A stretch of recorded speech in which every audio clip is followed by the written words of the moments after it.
اگر تم اللہ پہ توکل کرو جیسے توکل کرنے کا حق ہے تو اللہ ایسے ہی رزق دے گا جیسے چڑیوں کو دیتا ہے. They go out hungry in the morning and come back with full bellies in the evening. اس میں کی ورڈ کیا ہے؟ They go out. They don't sit. یہ نہیں کہا وہ بیٹھی رہتی ہیں اور بیلی فل ہو جاتی ہیں. کیا کہا؟ They go out. یہ کی ورڈ ہے. Going out. ہاتھ پیر ہلانا آپ کا کام ہے. رزق آپ کو تلاش کر لے گا. وہ آپ کو ڈھونڈ رہا ہے. وہ کیا پتہ نہیں کہاں ہاتھ پیر ہلا کے ملنا ہے. یہ اللہ نے جو ہے وہ آپ پہ چھوڑا ہے. ہاتھ پیر ہلاؤ. اس حدیث سے بہت کلیئر جو ہے وہ کانسیپٹ آ جاتا ہے.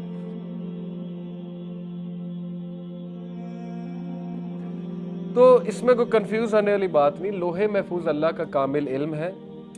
میں ابھی یہ موبائل یوں پکڑ رہا ہوں, اللہ کو پتہ ہے. اسی لیے میں اللہ کی عبادت کرتا ہوں. اسی لیے میں پراؤڈ ہوں اللہ کا ورشپر.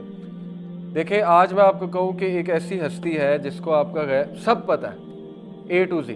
آپ کا جو آپ نے کرنا ہے, ابھی آپ نے یہاں سے چل کے آ جانا ہے, وہ بھی اس کو پتہ ہے. آپ کہیں گے کون ہے, آپ تو بیعت کر لیں گے جا کے. آپ کہیں گے میں تو ملاؤ اس سے, کون ہے؟ یہی اللہ ہے. اللہ کے علاوہ کوئی نہیں ہے. غیب کا علم اللہ کے علاوہ کسی کو نہیں ہے. خزانوں کا علم اللہ کے علاوہ میری فیٹ اللہ کو پتہ ہے اور میں اس پہ پراؤڈ ہوں. اس میں کوئی چیلنج کرنے کی ضرورت نہیں ہے کہ یہ کیا, یعنی اللہ کو پتہ ہے نا. کچھ لوگ کہتے ہیں جی کہ اچھا اللہ کو پتہ ہے کہ آپ جہنمی ہیں یا فلانا جہنمی, تو پھر میرا کیا قصور ہے؟ نہیں, ایسے ہم نے نہیں کرنا. اللہ کو پتہ ہے, یہ اللہ کا علم ہے اور وہ ہمارا رب ہے. اور اسی لیے وہ رب ہے, اسی لیے اللہ سبحانہ و تعالیٰ اومنی پوٹنٹ ہے, اسی لیے وہ سب سے زیادہ پاورفل ہے, العزیز ہے, الحکیم ہے. وہ خدا ہے, وہ رب ہے, وہ گاڈ ہے, اللہ ہے, وہ اللہ.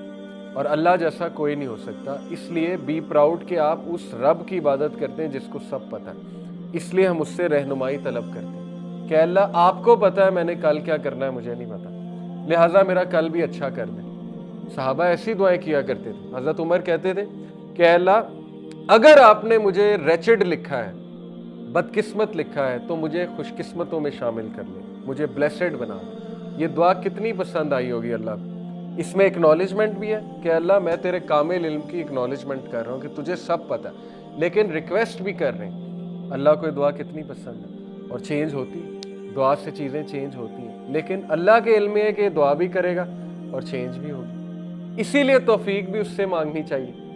یہ اس لیول کے کانسیپٹس ہیں کہ اگر ہماری نوجوان نسل اس کو سمجھ لیں تو اللہ سے وہ تعلق بنے گا کہ آپ سوچ بھی نہیں سکتے. اللہ سے کبھی جدا ہی نہیں ہوں گے. ہر میٹر میں اللہ کو شامل کریں گے. جتنا آپ اللہ کو جانیں گے آپ کا اللہ سے تعلق خوبصورت سے خوبصورت ہوتا جائے گا. تو ہم توفیق بھی اللہ سے مانگتے ہیں کہ اللہ یہ بھی آپ کو پتہ ہے کہ توفیق مجھے کتنی ہوگی, اس لیے مجھے زیادہ توفیق دے دیں. میں دعا کروں مجھے ہاتھ اٹھانے کی توفیق دے دیں. ہر چیز ہم اللہ سے مانگتے ہیں, ہر چیز. اور دیکھیں کنفیوز ہونے کی کوئی ضرورت نہیں ہے, سمپل.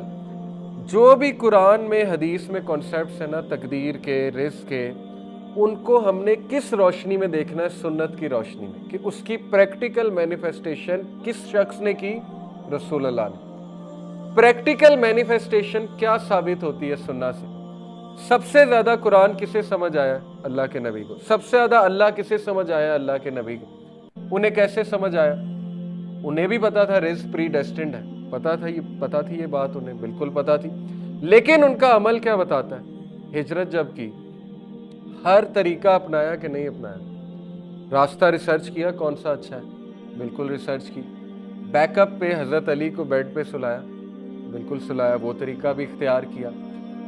راستے میں جو کھانے پینے کا بندوبست تھا وہ بھی کیا, بالکل کیا. ساری ریسرچ کی, بالکل کی. غزوہ خندق کی مثال لیں, بہت سی مثالیں ہیں, میں چند ایک دے رہا ہوں. اسباب اختیار کیے, بالکل کیے. سپائز کو حضرت حذیفہ بن یمان کو ایز اے انٹیلیجنٹ سپائی, جو کہ بالکل جائز ہے, جنگ کے موقع پہ بنایا, بھیجا. سارا جو ہے وہ جا کر ان سے انفارمیشن ایکسٹریکٹ کروائی. اس کے بعد ایک پروپیگنڈا بھی جو ہے وہ جائز, جو پروپیگنڈا ہوتا ہے وہ بھی اختیار کیا کہ مشرکین کو اور جیوز کو آپس میں ذرا ان میں پھوٹ ڈالی جائے.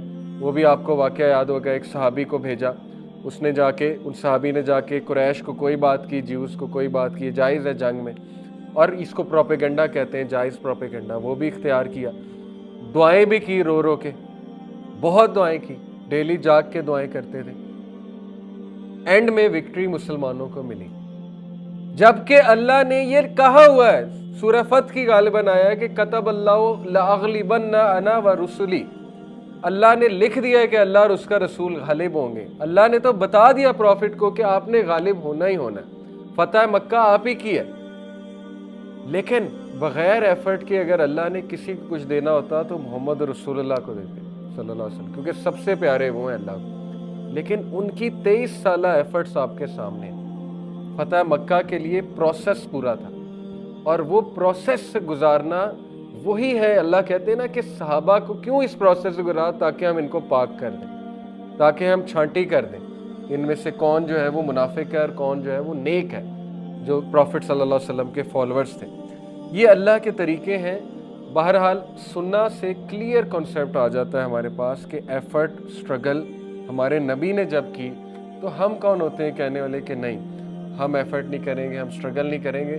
ہاں ایکسیپشنز موجود ہیں، ان کو ہم معجزے اور کرامت کہتے ہیں ان ایکسیپشنز کو، جیسے حضرت مریم کے پاس جب زکریا علیہ السلام جاتے تھے تو سمر میں ونٹر کے فروٹس پڑے ہوتے تھے، ونٹر میں سمر کے فروٹس پڑے ہوتے تھے ان کے حجرے میں۔ حضرت زکریا حیران ہوتے تھے، کہتے تھے مریم یہ کہاں سے آئے ہیں؟ حضرت مریم کہتی تھی یہ میرے رب نے دیے۔ وہ کرامت ہے، غیر انبیاء پہ کرامت ہو سکتی ہے، لیکن یہ کہ اس چیز کو کوئی استعمال کر کے اب کلیم کرنے لگ جائے کہ میرے پاس وہ طریقہ ہے کہ جائے نماز پہ بیٹھو نیچے سے پیسے نکلیں گے، ایسی بہت سی باتیں سننے کو ملتی، وہ امپریکٹیکل باتیں اور سنت غیر سنت، مطلب سنت سے ثابت نہیں یہ چیزیں، آپ کیسے کلیم کر رہے ہیں یہ چیزیں؟ وہ کرامت ہے، معجزات ہیں۔ بنی اسرائیل کو من و سلوہ آتا تھا بغیر کوئی محنت کیے، اللہ دیتا تھا، رزق دیتا تھا۔ پھر وہ حدیث پہ آپ غور کریں، اللہ کے نبی صلی اللہ علیہ وسلم نے فرمایا، یہ حدیث میں ذرا ایگزیکٹ آپ کو کوٹ کر دوں کیونکہ اس میں ایک بہت زبردست کانسیپٹ ہے۔ اللہ کے نبی صلی اللہ علیہ وسلم نے فرمایا، ترمذی، ابن ماجہ، احمد، مسند احمد کی حدیث ہے، صحیح حدیث ہے، if you were to put your trust in Allah as you should, you would be given provision like the birds۔ اگر تم اللہ پہ توکل کرو جیسے توکل کرنے کا حق ہے تو اللہ ایسے ہی رزق دے گا جیسے چڑیوں کو دیتا ہے۔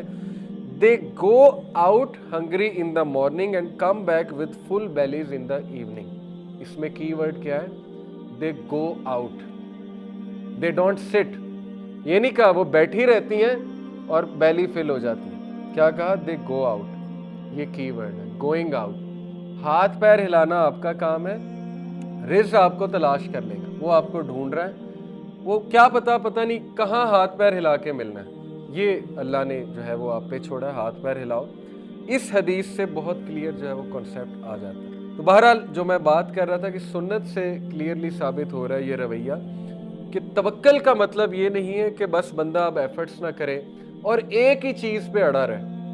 آج نوجوان کہتے ہیں ہماری جاب نہیں لگ رہی، سوال یہ آپ ایک ہی چیز پہ کیوں اڑیں گے؟ انجینئرنگ کر لی تو اسی پہ اڑے رہنا، رزق پتہ نہیں کیسے ملنا ہے آپ کو، تھوڑی اور چیزیں ٹرائی کریں، بزنس تھوڑا سا ٹرائی کریں، کوئی اور طرح کوئی اسباب اختیار کریں، اس پہ ڈپریس ہو کے ڈپریشن کی وجہ یہ کہ اتنا پیسہ لگا کے اسٹڈی کی ہے، وہ اگین کنسیپٹ ٹھیک ہونے لے۔ ایجوکیشن کا مقصد کیا ہوتا ہے؟ Refinement of personality, refinement of ideas, نکھار آ جائے، تھوڑا سا ایک سوشل سٹیٹس مل جائے، مل گیا، اچھی یونیورسٹی سے پڑھے، اچھی ڈگری لے لی، سوشل سٹیٹس بھی مل گیا۔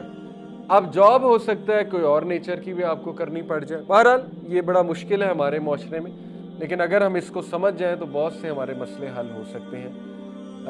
آپ کو اچھا نام مل گیا یونیورسٹی کا، آپ کو جو ہے ریفائنمنٹ ہو گئی پرسنالٹی کی، آئی ٹی اسکل آ گئے، آپ کو ریسرچ کرنے کے سکلز آ گئے، آپ کو پاور پوائنٹ بنانا آ گئی، آپ کو بہت سے سکل لرن کر لی ایجوکیشن سے، آپ کو سوشل سکلز آ گئے، دوستوں سے انٹریکٹ کرنے کے وغیرہ وغیرہ۔